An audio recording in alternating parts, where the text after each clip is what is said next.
Idli recipe share చేయండి అని ఒకళ్ళైతే అడిగారు.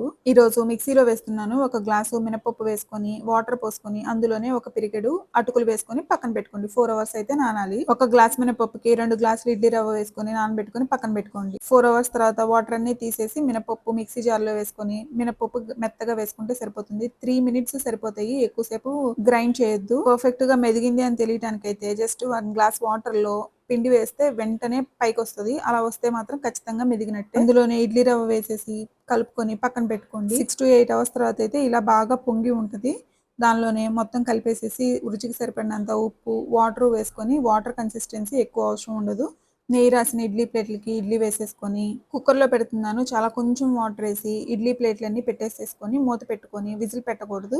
బాగా ఇలా ఆవిరొస్తున్నప్పుడు విజిల్ పెట్టేసేసి స్టవ్ ఆఫ్ చేసుకొని ఆవిరంతా పోయిన తర్వాత సర్వ్ చేసుకోవటమే. ఐ నో మీ అందరికీ తెలుసు. బట్ నా స్టైల్‌లో అయితే ఇలా చేస్తాను.